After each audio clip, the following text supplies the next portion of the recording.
ભાવનગર શહેરના ડોન ચોક વિસ્તારમાંથી શાળાના વિદ્યાર્થીઓ ભરેલી રિક્ષા પસાર થઈ રહી હતી ત્યારે પાછળથી આવી રહેલી કાર દ્વારા ટલ્લો મારવામાં આવ્યો હતો। ટલ્લો લાગતા જ રિક્ષા પલટી મારી ગઈ હતી। ડોન ચોક વિસ્તારમાં ઘરશાળા સંસ્થાના વિદ્યાર્થીઓની ભરેલી રિક્ષાને પાછળથી ટલ્લો લાગતા પલટી મારવાને કારણે 2 જેટલા વિદ્યાર્થીઓને સામાન્ય ઈજા થઈ હતી। સામાન્ય ઈજાને પગલે તાત્કાલિક ધોરણે વિદ્યાર્થીઓને હોસ્પિટલ ખસેડાયા હતા।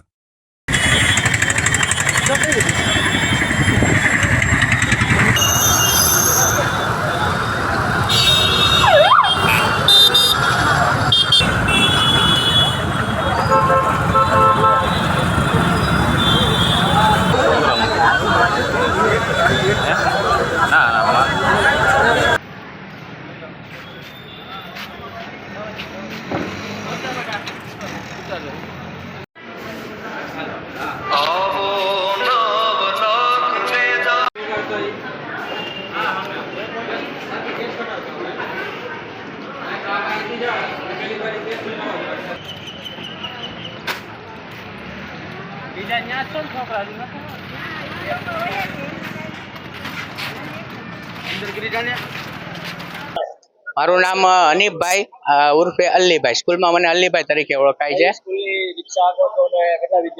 હું ઘરશાળા સ્કૂલ રિક્ષા ચલાવું છું અને 10-11 છોકરા। હું ડોન ચોક વટી ગયો, ડોન થી બોરડી ગેટ જતો હતો, ચોક વટી ગયો, પછી 4 વ્હીલ વાળાએ મને ટલ્લો માર્યો અને મારી રિક્ષા નમી ગઈ, પલટી ખાઈ ગઈ। 3 વિદ્યાર્થીઓને વાગ્યું છે। હા, કોઈ વાલી સપોર્ટ કરતા હોય તો મને કઈ વાંધો નથી।